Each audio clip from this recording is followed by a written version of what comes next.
Welcome back to the deep dive. We are standing at, well, a really pivotal moment in human history. It certainly feels that way. We're watching AI evolve faster than anyone predicted, and it's completely reshaping our concepts of labor, production, wealth creation, just overnight. And yet, beneath all that dazzling technological speed, we're still grappling with the same ancient grinding problem. Exactly. Massive global poverty, systemic injustice, and an economic framework that seems intent on maximizing profit for a very small few while sacrificing the well-being of the many. That tension is the core of it all, isn't it? The dizzying speed of our technical capacity versus the stagnation of our ethical and our economic structures. Right. Humanity is fundamentally interconnected. We all know that. But our systems are built on competition and division. They actually foster imbalance. So our source material for this deep dive is, I have to say, intensely progressive and optimistic. It's refreshing. It's not just a critique of the status quo. It's a detailed blueprint for structural, ethical, and economic transformation. We've been diving into the philosophy and the practical mechanics of the cooperative system. Specifically as laid out by the progressive utilization theory. And it is truly a comprehensive socio-economic roadmap. It insists that the only way to meet the challenges of the future and to ensure justice and happiness for all is through an entirely new foundation. Mm-hmm. So our mission today is ambitious. We're going to unpack this specific vision for a society based entirely on what it calls coordinated cooperation. And we'll contrast that sharply with the existing models. Yeah. Looking at where capitalism and, this historically failed commune system, where they fall short. And then we're going to extract the specific practical steps needed to actually build this foundation of justice and shared prosperity. The core question that the source material really poses is this. Can humanity successfully shift its primary economic engine from one based on individualistic competition, which, it argues, inevitably leads to exploitation, inevitably, to one rooted in collective ethical cooperation? Can this solve these fundamental age-old problems like scarcity, resource hoarding, and social unrest? Okay, let's unpack this, and let's start at the foundation, because this is where this progressive worldview really has to take root first. It has to. So the source material begins by asserting a powerful, maybe even self-evident truth that society is one and indivisible. Right. But why is this simple idea so foundational, especially, in a world that champions individual liberty above almost everything else? Because the source argues that, practically speaking, pure self-sufficiency is a total myth. A myth. A complete myth. We may think we're individual actors, but the moment you need to perform even the simplest task, you're relying on a chain of collective efforts. Okay, give me an example. They use this beautiful, almost poetic analogy. If you want to draw water from a well, you need a rope, a bucket, and a hook. Sure, obvious. To get those items, the help, the skill, the labor of countless others was indispensable. Your life, your health, your progress, it's entirely based on interdependence. That's a powerful way to frame it. It implies that society isn't just a collection of individuals living near each other, but it's an active, integrated organism. Precisely. And the PROUT framework formalizes this interdependence in its very definition of society, and it draws on some really ancient wisdom to do it. Right, there was the Sanskrit definition. Yes. Samanam ijati iti samaja. Not easy to roll off the tongue. Not at all, but it translates beautifully. It means the collective movement of a group of individuals who have made a unanimous decision to move together towards a common goal. A unanimous decision? Yes. It's about shared intentionality, a joint journey toward betterment. So if society is defined by this collective intentional movement, then the natural progressive directive just follows from that. It has to. That people should move closely together in all aspects of life, except for those extremely few things that are strictly personal. Like your individual thoughts, or, as the source amusingly points out, eating your own plate of food. Right. The principle is about efficiency and ethical conduct. Only those activities which absolutely cannot be performed collectively should be done individually. Because the reverse. Where individuality is allowed to dominate and the I outweighs the we. It's disastrous. It is. And we see the consequences today. The environment is relentlessly sacrificed, the welfare of specific groups is ignored, and the source even issues a stark warning. Which is? That the continued existence of humanity itself may be jeopardized by this selfish, fragmented approach. I mean, when corporate profits consistently trump planetary health, you are seeing this philosophy in action. This philosophical grounding forces us to make a really crucial conceptual leap then. It's about differentiating between simple operation and genuine ethical cooperation. They are not synonyms. Not at all. And the source is very precise here. Meticulously precise in its definitions. Operation is just getting something done through any medium. You operate a machine to stamp out a product. That's it. But cooperation. Cooperation is operation done with collective effort. And this is the key. It must include 3 non-negotiable ethical ingredients to qualify as true cooperation. And those are? Equal rights, equal human prestige, and equal locus standi. Equal standing or position within the organization. Exactly. Without those 3, it's not real cooperation. And if those 3 ingredients are present, then we achieve the progressive goal, which is coordinated cooperation. This is the ideal state. It is. Coordinated cooperation means mutual respect, fundamental equality. It's cooperation between truly free human beings. And critically, it's defined by each person working not just for their own gain, but for the welfare of the other. It's a mechanism for mutual upliftment. Right. It creates a stable, equitable foundation. And the antithesis of this progressive ideal is the system the source claims currently dominates almost every global economy. Yes. Subordinated cooperation. Yeah. That sounds ominous. It is. Subordinated cooperation is where the dynamic is supervisor/supervised, or master-servant. It's people working under the direction of others without that guarantee equality of rights or prestige. So most jobs today. The source views these relationships as fundamentally detrimental. They're described as ultravires, going beyond the proper scope of the human mind's true progressive wants. They actually retard any possibility of genuine social or psychic advancement. It's institutionalized hierarchy disguised as efficient management. Perfectly put. If the power dynamic allows one group to dictate terms without that mutual respect and equal standing, it inevitably morphs into exploitation. And that's the source's sharpest analysis of our current global condition. This subordination, they argue, is actively causing the degeneration of society's moral fabric. They point directly to the glaring lack of racial parity and coordinated cooperation among different ethnic groups in many developed nations. Right. That lack of equilibrium, born of subordination, is what causes the social structure to crumble. That is a direct, uncompromising analysis. But here's the question. If modern democratic and economic systems promise freedom and meritocracy, how can the source claim they still foster these deep, systemic, subordinated relationships? Where is the contradiction? The contradiction is in the foundational economic blueprint.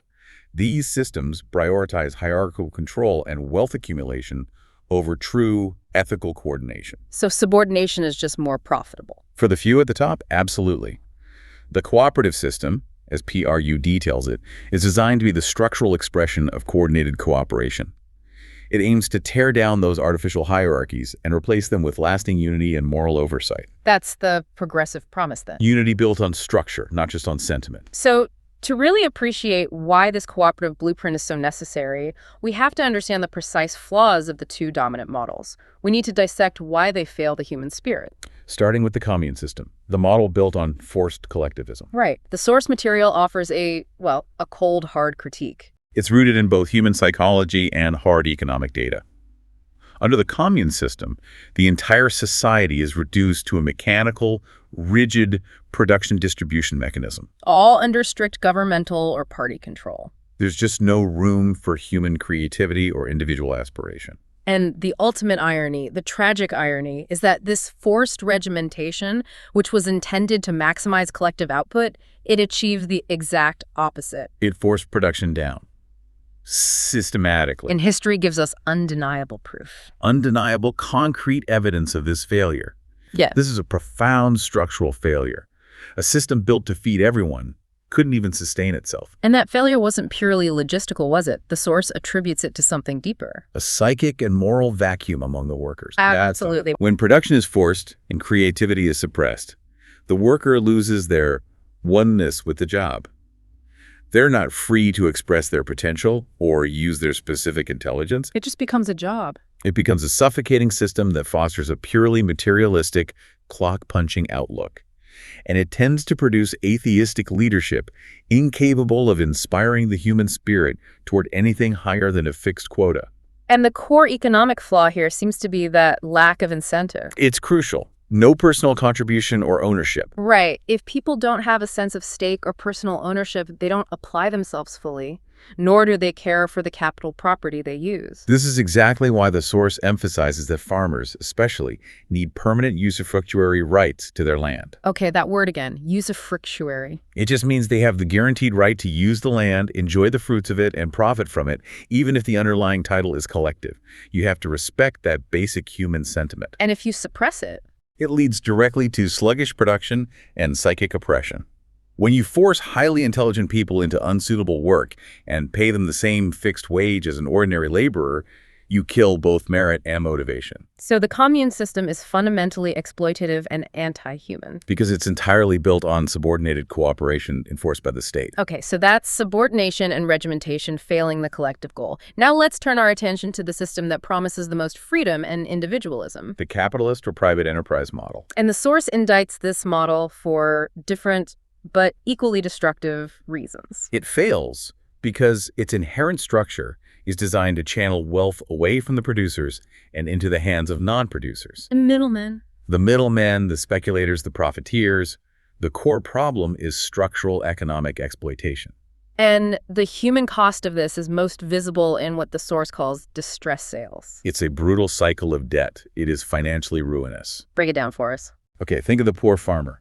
They take out loans, often at exorbitant rates, for seeds, irrigation, fertilizer, everything, long before the harvest. So they're already in debt before they've grown anything. Exactly. The moment the harvest is in, they're under immediate, immense pressure to pay off those loans and just acquire necessities for the coming season. That urgent need for cash. It forces them to sell their entire harvest immediately, often at what the source calls virtually giveaway prices to the middlemen. And the capitalists then store the produce and resell it 6 months later at market rates, claiming 100% of the profit margin that should have gone to the farmer who did all the work. So it's exploitation rooted not in force, but in timing and financial leverage. Yes, the capitalist system leverages the producer's poverty against them. And if that structural exploitation wasn't enough, the system actively manufactures crises.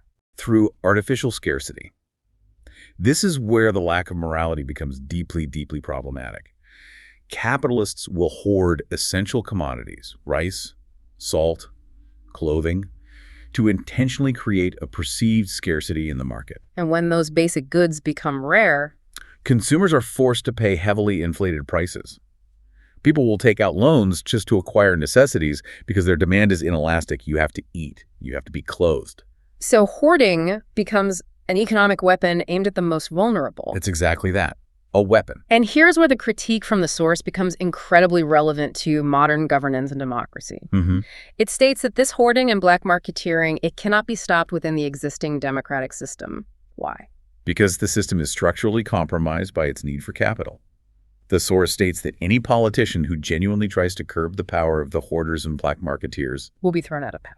They'll be thrown out of power. The reason is simple. Politicians need vast election funds, and those funds are supplied by the very capitalists and hoarders who are causing the problem. So what's fascinating here is that the source directly links political integrity to the fundamental economic blueprint. It's arguing that if your form of government depends on money supplied by exploiters, it can't be a system of true justice. It becomes inherently subservient to commercial interests. It creates an unbreakable, vicious circle of corruption. And they use a historical comparison for this. They do, a fascinating one. They note that market manipulation was often better controlled during historical periods dominated by the Kastria class, that's the administrative or military class, because they were generally less dependent on merchant funding. And control slackened. Whatever governance fell under the overwhelming financial influence of the vaishyas, the merchant or capitalist class. The argument is that you need a governing structure free from the financial strings of the very people who profit from exploitation. So if the commune model is fundamentally anti-human through subordination, and the capitalist model is fundamentally anti-human through exploitation and corruption, the only progressive path left, according to the source, has to be the cooperative system.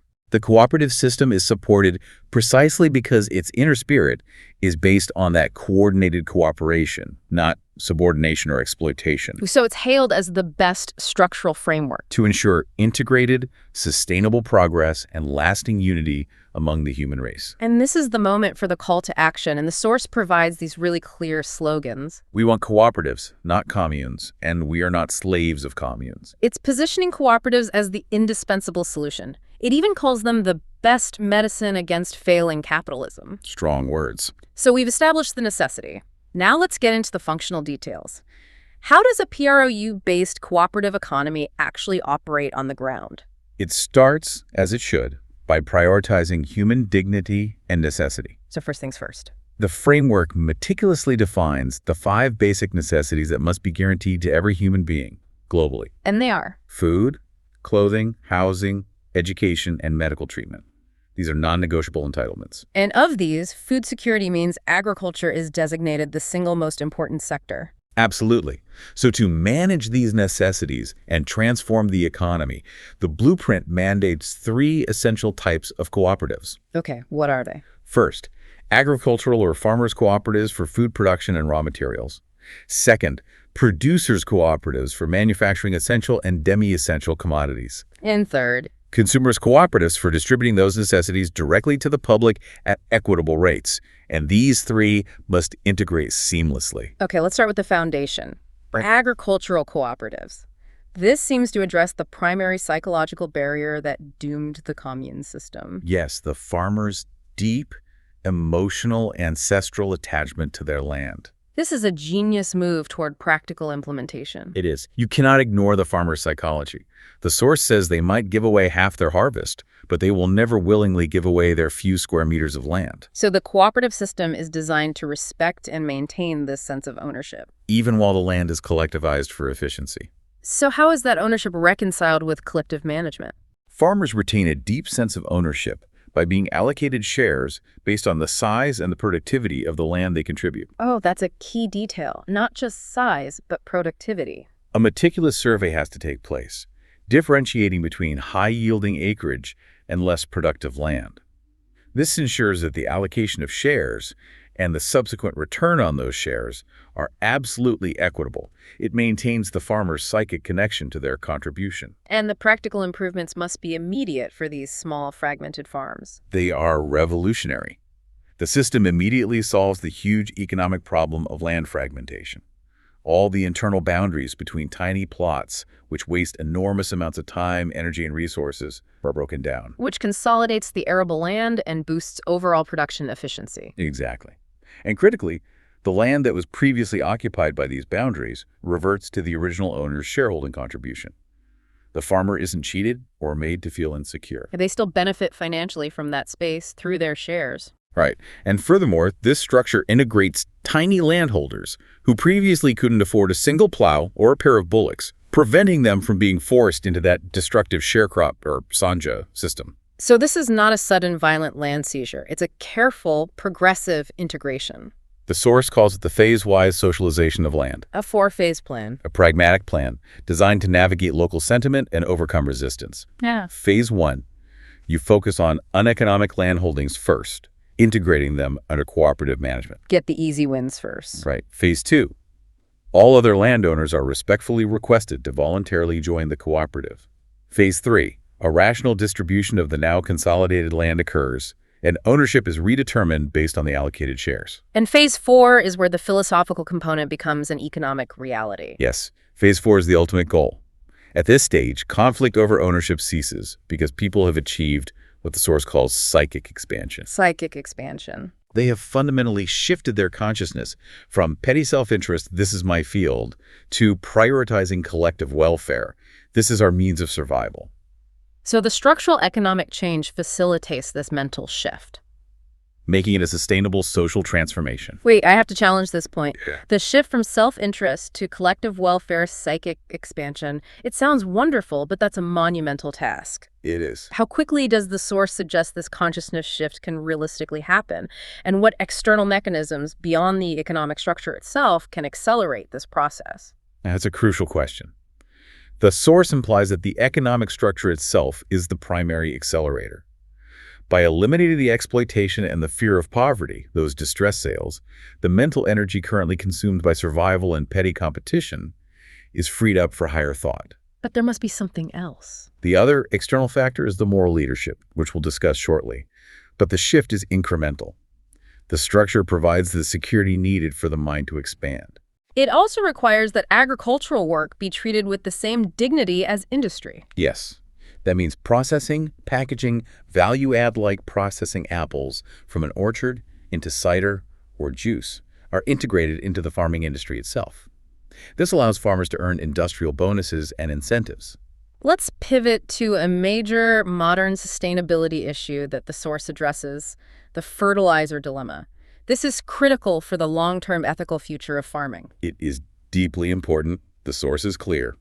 Relying solely on chemical fertilizers is a temporary fix with a catastrophic long-term consequence. And what's that consequence? Chemical fertilizers, through intensive use, systematically destroy the soil's vital energy, rendering the land lifeless like cement. Lifeless like cement. That's a terrifying description. It's a ticking time bomb for global food security. But if individual farmers can't afford to wait years for natural fertilizers to rebuild the soil, how does the cooperative structure provide an answer? The answer is collective research and development.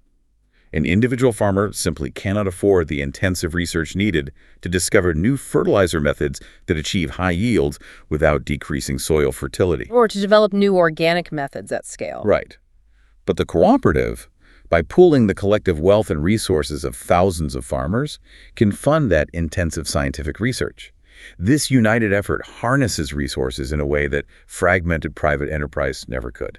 It makes sustainability a collective, achievable goal. It does. And the most immediate practical benefit for the individual farmer is the elimination of distress sales. This changes their psychological and financial landscape instantly. It provides total financial security. The cooperative advances necessary money to the farmers right after the harvest, so they're under no duress to sell cheap. The co-op then collectively holds the crops and monitors global market prices. And they sell only when the price is most favorable. Thus capturing the immense profit margin that used to go to the greedy middlemen and profiteers. So let me get this straight. The process is: the farmer keeps what they need for their own food, sells the excess to the cooperative at a secure fixed rate, and then later receives a substantial bonus or percentage of the final market profit based on their shareholding. Exactly. It's a complete reversal of the exploitative dynamic. Mm-hmm. And on top of that, the cooperative collectively handles all the taxes, levies, and excise duties, freeing the individual from that administrative and financial burden. It also stabilizes the labor system. Permanent non-shareholding laborers get stable employment, favorable wages, and necessary bonuses. It stops the cycle of poverty and uncertainty. Okay, now let's follow the supply chain into the industrial sector. Producers and consumers cooperatives. This is where the middleman is systematically rendered obsolete. This is the integrated flow. Producers' cooperatives include agro-industries like flour mills, agrico-industries like sugar factories, and non-agricultural industries. And the source emphasizes that commodities have to be sorted into tiers for regulation. 3 tiers. Essential like rice, salt, clothing, demi-essential oil, antiseptic soap, essential household items, and non-essential, which is luxury goods. And the morality test is applied here, isn't it? Hoarding the first 2 categories causes immense human suffering. Whereas hoarding luxury goods merely affects the wealthy. Right. Therefore, the core of the economy must be this integrated supply chain. Consumer cooperatives purchase essential commodities directly from agricultural or producers' cooperatives. Which eliminates the profit-skimming middleman entirely. Completely. For instance, a weaver's cooperative uses power looms supplied by the cotton or silk producers' co-op. In turn, they supply the consumer co-op with clothing. The profit stays within the collective system. And the source insists that the definition of essential can't be static. It has to be progressive. It stresses that the list of essential commodities must be continually and progressively revised and expanded by the government based on changing social needs. So what's a demi-essential today could be essential tomorrow. Precisely. A commodity that was demi-essential 5 years ago might be essential today because of technological or social shifts. Only luxury goods are safely left to the private sector. What about big infrastructure projects? The source is clear on that. Essential non-farming services requiring huge collective, capital-like national railway systems or telecommunications infrastructure should be managed by the government or other large public trusts, not left to profit-driven private co-ops. Okay, finally, the service cooperatives. These focus on the subtle, intellectual, and cultural realm. Service cooperatives are a subtle but vital type that operate within the arena of cultural cooperatives. They're crucial for addressing intellectual unemployment and accelerating innovation. And the best example is the physician's service cooperative. It is. Think of a highly skilled doctor who lacks the massive capital needed to establish a private practice, buy advanced diagnostic equipment, or fund research. They're stuck. But they can form a co-op with 10 other doctors. Which immediately solves professional unemployment and elevates the quality of care. Exactly. They are pooling capital for collective benefit. They can afford to establish full-fledged clinics, engage in collective research, and benefit from shared administrative overhead. It pools intellectual resources for the benefit of the practitioners and the community. Which aligns with the source's prediction. That intellectuality will rule the earth in the coming era. And for that to be a beneficial rule, the cooperative system is indispensable as the collective platform for that intellectual development. So a blueprint for economic success is completely meaningless without ethical governance. The source is, well, absolutely uncompromising that the success of this model hinges entirely on what they call morality in management. This is the system's absolute firewall. It's the safeguard against reverting back to exploitation. And it starts with the board of directors. They must be elected democratically from among the cooperative members. These are not ornamental honorary positions. They are accountable roles. And the directive here is astonishingly strict. It says care must be taken to ensure that not a single immoral person is elected to the board. All directors must be moralists. It's an ethical mandate built right into the core financial structure. And this is directly informed by historical failures. Yes. The source explicitly warns that one of the main historical reasons cooperatives globally have failed is the rampant immorality spread by capitalist exploiters to perpetuate their domination. So to succeed in this progressive vision, you have to deliberately inoculate the management layer against the influence and mindset of exploitation. By demanding a high moral standard from the very start. Let's move to the financial architecture, which is rigorously designed to prevent that capitalist infiltration. And this requires specific rules about shareholding. This is a critical technical distinction. Cooperatives must exclusively utilize dividend-earning shares. What does that mean exactly? It means the return to the shareholder is based solely on the net profit earned by the enterprise. If the enterprise loses money, the shareholders lose money, just like with equity. Okay, but they strictly prohibit two other types of financial instruments. Can you break down the difference, maybe with an analogy? Sure. They prohibit profit-earning shares and preferential shares. Think of it this way. Dividend shares are like owning stock equity. Your return is tied directly to the performance and risk of the business. Makes sense. Profit-earning shares are like a bond or a guaranteed loan. You get a fixed interest, regardless of how well the business actually performs. That immediately introduces exploitation. And the truly insidious one is the preferential share. Yes, preferential shares guarantee a fixed interest, even if the cooperative suffers a loss. So there's no risk for the investor. None. The source likens this to the exploitative Sanja sharecropping system, where the sharecropper is forced to guarantee the landowner a profit regardless of crop failure. The laborer absorbs all the risk. Preferential shares are financial instruments designed to guarantee profit for the investor while shifting all that risk onto the cooperative members. Okay, that makes the moral imperative clear. But let me challenge this practically.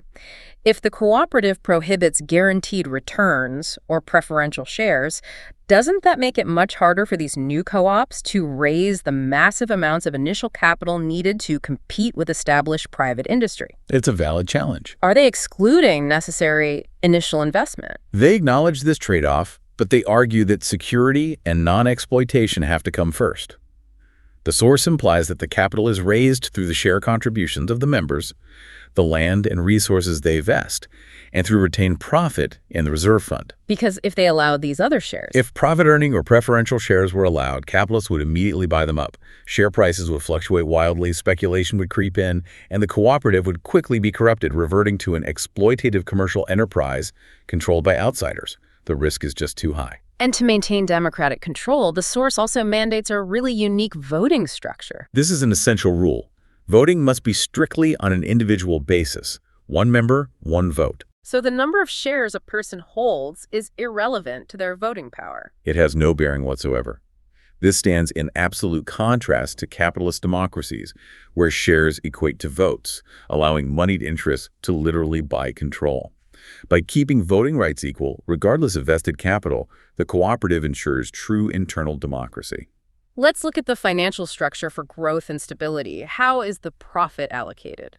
Total profit is meticulously allocated, not just distributed. Funds must be set aside for reinvestment, buying new equipment, better seeds, advanced R&D, Right, and for increasing the authorized capital. and most crucially, for building a substantial reserve fund. The reserve fund is the key to stability. How so? It's used to stabilize the dividend paid to members in years of low production or market fluctuation. This ensures members have a steady income stream without jeopardizing the cooperative's long-term financial health. Now, onto the labor structure within the agricultural co-ops. How is compensation calculated to ensure both fairness and incentive? The initial produce, it suggested, should be split 50-50. 50-50. 50% allocated for wages to the workers and 50% paid to the shareholders proportional to the land they vested. This ensures both effort and resource contribution are rewarded. But importantly, they use a clear merit-based system to drive quality, a merit-based system within a cooperative. How is that reconciled with equality? Equality of rights does not mean equality of compensation for different skill levels. Skilled workers should be paid more than unskilled workers.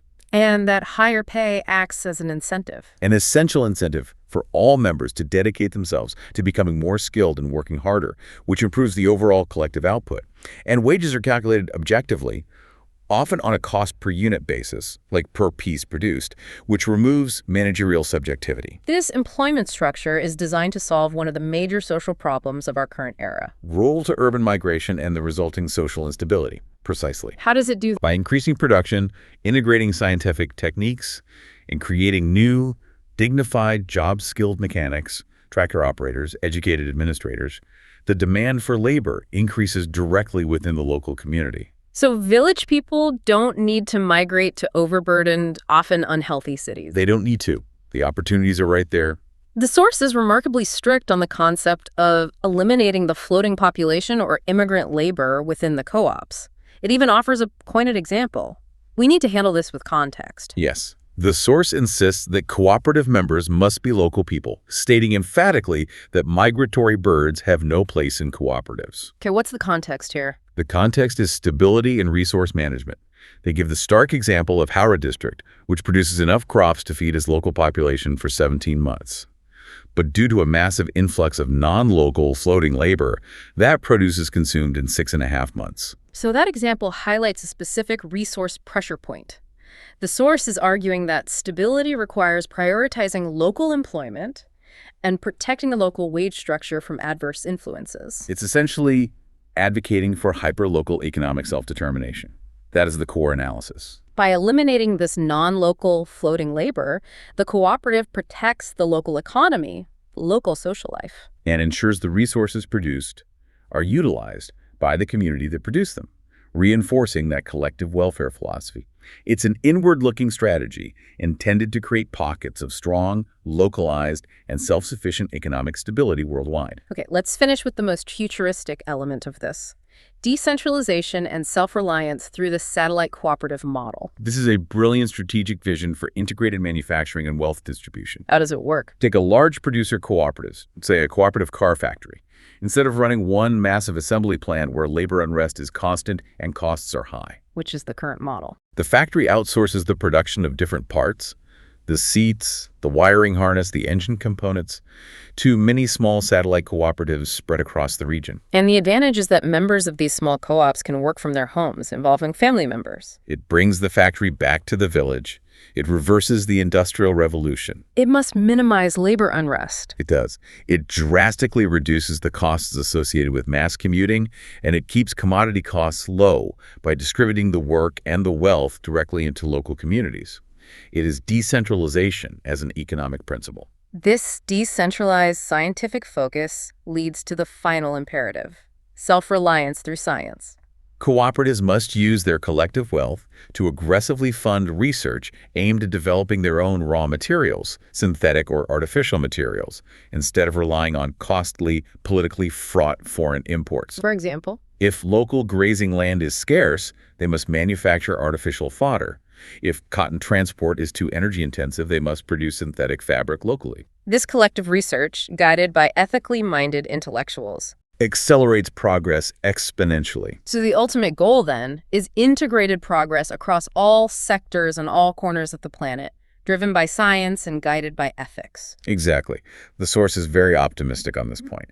Science will move forward with leaps and bounds when it's guided by spiritually oriented intellectuals, which the cooperative system is specifically designed to identify, elevate, and utilize. And that boosts the intellectual capacity and ethical application of humanity immensely. It does. What we have unpacked today is not just a theory, it's a meticulous, structural, and ethical blueprint. It really is. The cooperative system, fueled by coordinated cooperation and governed by these rigorous moralists, offers a detailed path to economic equity and social unity. It transforms exploitation into genuinely integrated progress. The primary takeaway, though, remains the challenge. The economic reorganization is complex, but the necessary psychic expansion, that willingness to consistently prioritize collective welfare over petty self-interest, that is the monumental shift required. Without that underlying ethical evolution, the system will eventually fail. It will? And that is why the source material insists that this socio-economic roadmap cannot stand alone. It requires a deeper philosophical engine. Understanding the why behind this unwavering push for moral governance, for unity, and for integrated development is essential for truly carrying this progressive vision forward. This vision isn't just about balance sheets and dividends. It's about a profound appreciation for the human spirit. The source describes this cooperative blueprint as the best representation of the sweet nectar of humanity. Oh, why? Because the sweetest unifying factors are fundamentally love and sympathy for all beings. This is a progressive movement aimed at making this world a better place to live for all, ensuring justice and happiness in the complex age of AI. We encourage you, our listeners, to explore the deeper philosophical works referenced in the source material, specifically neo-humanist views and Proudist analysis, to understand the ethical and sustainable mindset required for this transformation. Indeed, that deep analysis provides the foundation for harmonious, coordinated effort. So we leave you with this final provocative thought.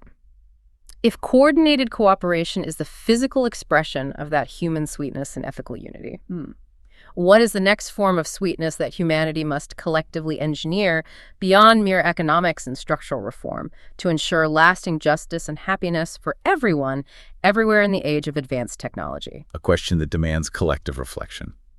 That's all the time we have for this deep dive. Thanks for joining us for this essential exploration. We'll see you next time.